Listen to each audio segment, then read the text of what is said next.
Et finalement, on est face à des investisseurs, vous êtes des investisseurs, on joue le jeu capitaliste. Ce sont toutes ces belles idées de votre génération qui ont fait que le système dans lequel on vit en est là où on perd tout. Je vous conseille de faire autre chose. Vache, mais quelle cata ce pitch! Le jour où ils sont venus sur le plateau, Guillaume et Gauthier ne s'attendaient clairement pas à ça. Je pense que vous rêvez. Alors qu'ils viennent présenter leur société, Pool de Luxe, dans la première saison de Qui veut être mon associé, les choses se passent très mal pour eux. Mais comment en sont-ils arrivés là? Auraient-ils pu éviter ça? C'est ce qu'on va voir aujourd'hui dans cette nouvelle analyse.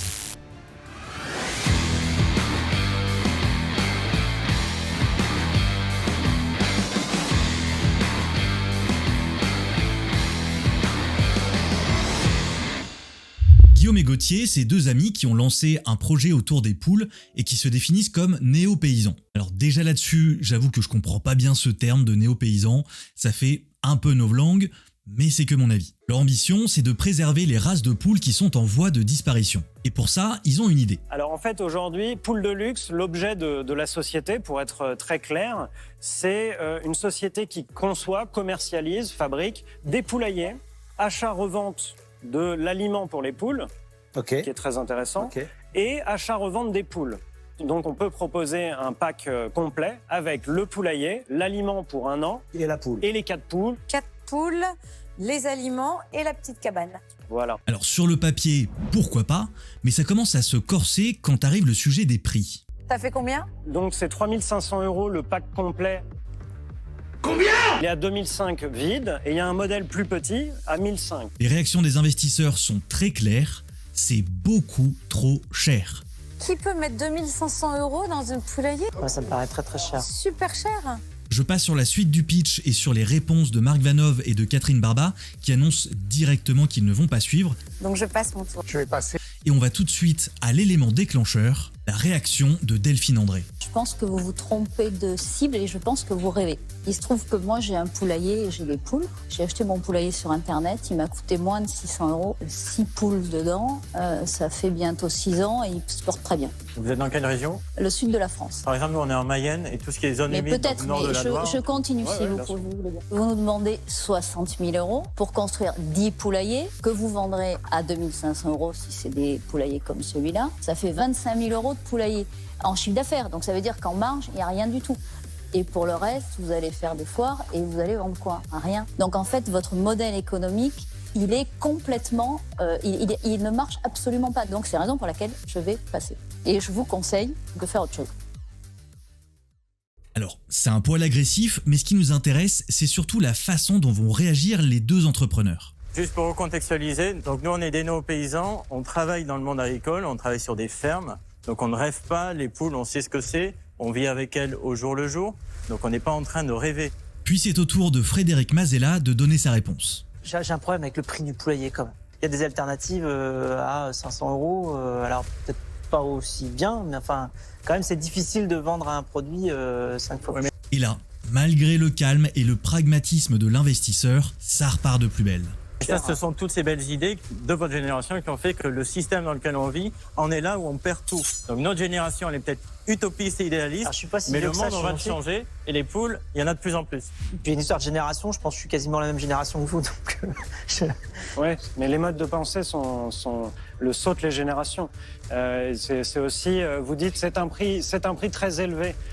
Oui, mais finalement, on est face à des investisseurs. Vous êtes des investisseurs. On joue le jeu capitaliste. Mais là c'est pas. Et finalement, il y a une nécessité de dégager du profit. Nous, on veut que ce profit profite à tout l'ensemble de la chaîne. Donc vous l'aurez compris, nos deux amateurs de galinettes cendrées vont repartir bredouille de ces échanges. Ou plutôt broucouille, comme on dit dans le bouchonnois. Mais alors, qu'est-ce qui s'est passé exactement dans ce pitch ? Plusieurs choses à retenir de ce passage. Le premier point pour moi, c'est la confusion entre le sens de l'action et les aspects business. L'action de Guillaume et Gauthier est sans doute très louable, mais elle ne répond pas à la première exigence d'un investisseur, la crédibilité financière.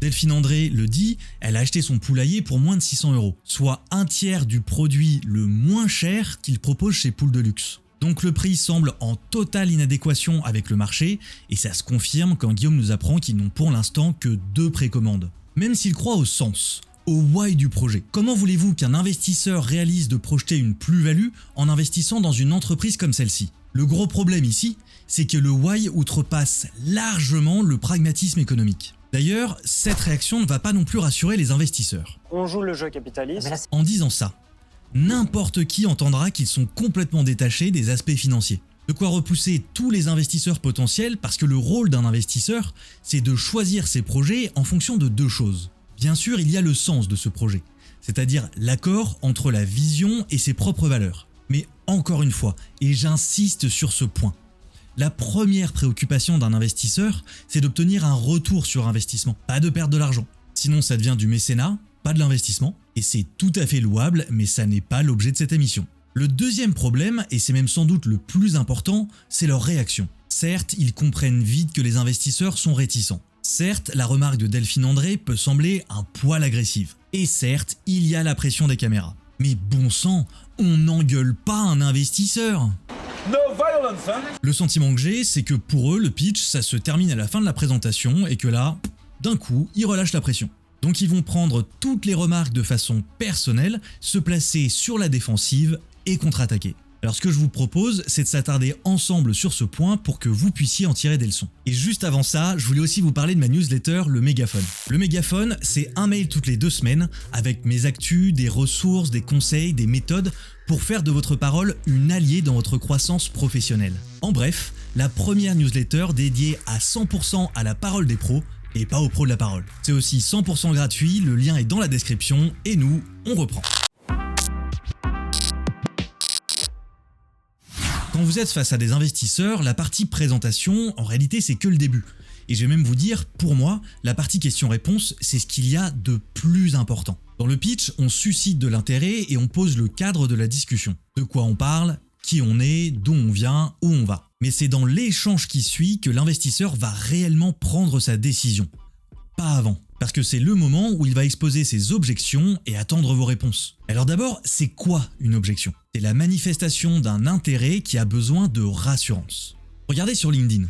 Quand quelqu'un vient me démarcher de façon abrupte et que je comprends qu'il veut me vendre quelque chose, si ça m'intéresse pas, je vais juste pas lui répondre. Par contre, si l'offre m'intéresse, je vais creuser pour en savoir plus sur le prix, le contenu de l'offre, le garantie, etc. Une objection, c'est exactement la même chose. C'est la manifestation d'un intérêt sur lequel subsistent quelques freins. Donc c'est à vous de lever ces freins avec vos réponses. Et pour ça, vous devez adopter la bonne posture. Ne prenez pas les objections pour des attaques personnelles ou des remises en cause totales du projet. Sinon, c'est certain que vous allez vous placer sur la défensive et perdre l'opportunité. Au lieu de ça, ce que je vous propose, c'est d'utiliser un outil très simple pour traiter les objections, la matrice CRAC.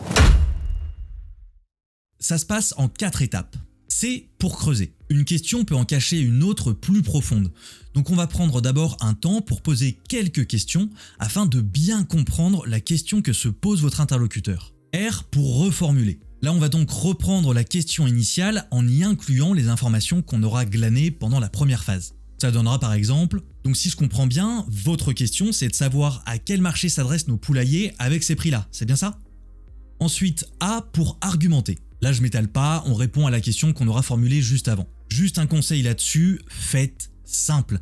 On ne veut pas des réponses à rallonge dans lesquelles on ouvre plus de tiroirs qu'on en referme. Visez la clarté et l'efficacité. Et enfin, on termine avec le C de contrôler. Quand vous avez terminé votre argumentation, demandez à votre interlocuteur si vous avez bien répondu à sa question. Ça peut paraître idiot, mais si ça n'est pas le cas, personne n'osera ressoulever cette objection et donc elle va subsister. Et si elle vous répond oui, mais quelque chose, ou si tout simplement elle vous répond non, et là on va reprendre au début, on va à nouveau creuser sur cette objection. C'est sans doute qu'on n'aura pas assez creusé dans la première partie et c'est pas grave. Et dites-vous bien que ça n'est pas du temps perdu, il vaut mieux bien traiter 5 objections qu'en laisser 10 mal traitées. Et si elle répond oui, c'est parfait, bravo, on passe à la prochaine objection.